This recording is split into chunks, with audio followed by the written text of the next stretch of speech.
Hello friends, welcome back to our channel ఈ సేవ మీ అందరి సేవలో.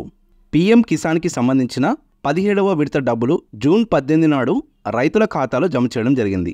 ఈ పీఎం కిసాన్ సమ్మాన్ నిధి పథకం ద్వారా మొత్తం 9.26 కోట్ల మంది రైతుల ఖాతాల్లో 20,000 కోట్లు జమ చేయడం జరిగింది. అయితే ఈ పీఎం కిసాన్ డబ్బులు రైతుల ఖాతాలో జమ కావాలంటే రైతులు ఖచ్చితంగా పీఎం కిసాన్ యొక్క ఈకేవైసీ అనేది చేసుకొని ఉండాలి. అంతేకాకుండా ఆధార్ మరియు బ్యాంక్ అకౌంటు ఎన్పిసిఐతో లింక్ చేసుకొని ఉండాలి.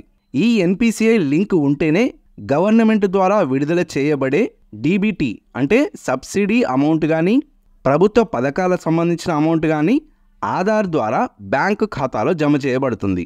అయితే మీ ఆధార్ కార్డుకి ఎన్పిసిఐ లింక్ ఉందా లేదా, ఒకవేళ ఆధార్ కార్డుకి లింక్ ఉంటే ఏ బ్యాంక్తో లింక్ ఉంది అనే విషయాలు తెలుసుకోవడానికి ఆధార్ వెబ్సైట్లో కానీ లేదా ఎన్పిసిఐ వెబ్సైట్లో కానీ చూసుకోవడానికి వీలుంటుంది. మీ ఆధార్ కార్డుకి ఏ బ్యాంక్ అకౌంట్ లింక్ ఉందో తెలుసుకోవడానికి ఆధార్కి సంబంధించిన uidai.gov.in అనే వెబ్సైట్కి వెళ్ళి అందులో మీ ఆధార్ నెంబర్తో లాగిన్ అయ్యి బ్యాంక్ సీడింగ్ స్టేటస్ అనే ఆప్షన్ని ఎంచుకొని ఏ బ్యాంక్ అకౌంట్తో మీ ఆధార్ లింక్ ఉందనేది తెలిసిపోతుంది. అండ్ మీ బ్యాంకు మరియు ఆధార్ ఎన్పిసిఐ ద్వారా లింక్ చేయబడిందా లేదా తెలుసుకోవాలంటే npci.org.in అనే వెబ్సైట్కి వెళ్ళి అందులో కన్జ్యూమర్ అనే ఆప్షన్ ఉంటుంది, దాన్ని సెలెక్ట్ చేసుకొని మళ్ళీ ఇందులో మనకి భారత్ ఆధార్ సీడింగ్ ఎనేబులర్ అనే ఆప్షన్ ఉంటుంది, దానిపై క్లిక్ చేస్తే నెక్స్ట్ పేజ్ అనేది ఓపెన్ అవుతుంది. ఈ పేజీలో మీ ఆధార్ నెంబరు అండ్ కనిపించే క్యాప్చా కోడ్ని ఎంటర్ చేసి చెక్ స్టేటస్ మీద క్లిక్ చేస్తే ఆధార్కి లింక్ ఉన్న మొబైల్కి ఓటీపీ అనేది వస్తుంది. ఆ ఓటీపీని ఇక్కడ ఎంటర్ చేసి సబ్మిట్ చేస్తే మీ ఆధార్ కార్డు మరియు బ్యాంక్ అకౌంటు ఎన్పిసిఐ ద్వారా లింక్ అయిందా లేదా అనేది తెలిసిపోతుంది. ఒకవేళ లింక్ అయితే ఏ బ్యాంక్తో లింక్ అయి ఉందనేది కూడా మనకి ఇక్కడ చూపిస్తూ ఉంటుంది. ఇక్కడ మ్యాపింగ్ స్టేటస్లో ఎనేబుల్ ఫర్ డీబీటీ అనే ఆప్షన్ ఉంటే మీ బ్యాంకు మరియు ఆధారు ఎన్పిసిఐ ద్వారా లింక్ అయిన ఉన్నట్టు అర్థం. అండ్ ఏ బ్యాంక్ ద్వారా లింక్ అయిందో మనకి కింద చూపిస్తూ ఉంటుంది చూడండి. ఏ డేట్న లింక్ అయిందో కూడా ఇక్కడ మనకు మెన్షన్ అయి ఉంటుంది. ఒక ఆధార్ కార్డుకి ఒక బ్యాంకు మాత్రమే ఎన్పిసిఐ ద్వారా లింక్ చేయబడుతుంది. ఇక ఆల్రెడీ అన్ని లింకులు కరెక్ట్గా ఉన్నవారికి ఈ పీఎం కిసాన్ డబ్బులు పడ్డాయో లేదో తెలుసుకోవాలంటే పీఎం కిసాన్ వెబ్సైట్ని ఓపెన్ చేసుకొని అందులో ఫార్మర్ కార్నర్లో నో యువర్ స్టేటస్ అనే ఆప్షన్ ఉంటుంది, దానిపై క్లిక్ చేస్తే నెక్స్ట్ పేజ్ అనేది ఓపెన్ అవుతుంది.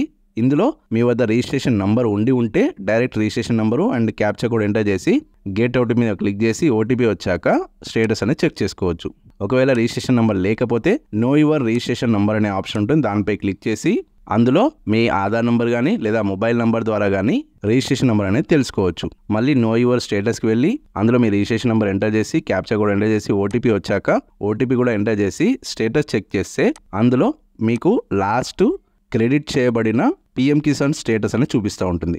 అంటే లాస్ట్ ఇన్స్టాల్మెంట్ ఏ డేట్నో క్రెడిట్ అయ్యింది అని చూపిస్తూ ఉంటుంది. ఒకవేళ లాస్ట్ 3 ఇన్స్టాల్మెంట్స్ పడకపోయి ఉంటే ఎందుకు పడలేదు అనేది మీకు పైన స్టేటస్ అనే ఆప్షన్ ఉంటుంది, దాని మీద క్లిక్ చేస్తే అందులో మీకు చూపిస్తుంది. అంటే ఈకేవైసీ అయిందా లేదా, మీ బ్యాంక్ ఎన్పిసిఐ లింక్ ఉందా లేదా, ఎక్కడ స్టాప్ చేశారు అంటే స్టేట్ దగ్గర స్టాప్ అయిందా లేదా సెంట్రల్ దగ్గర స్టాప్ అయిందా అనే డీటెయిల్స్ అందులో ఇవ్వడం జరుగుతుంది.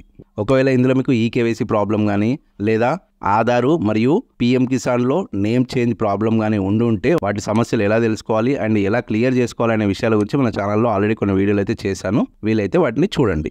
ఓకే ఫ్రెండ్స్, అర్థమైంది కదా. ఈ విధంగా మీ పీఎం కిసాన్ స్టేటస్ మరియు మీ ఆధార్ కార్డు మరియు బ్యాంక్ అకౌంట్కి ఎన్పిసిఐ లింక్ ఉన్న స్టేటస్ ఈజీగా తెలుసుకోవచ్చు. సో ఈ వీడియో మీకు నచ్చితే వీడియోని వెంటనే లైక్ చేయండి మరియు అందరికీ షేర్ చేయండి. ఇలాంటి మరిన్ని యూస్ఫుల్ అండ్ ఇన్ఫర్మేటివ్ వీడియోస్ కోసం మన ఛానల్ని తప్పకుండా సబ్స్క్రైబ్ చేసుకోండి. Thank you.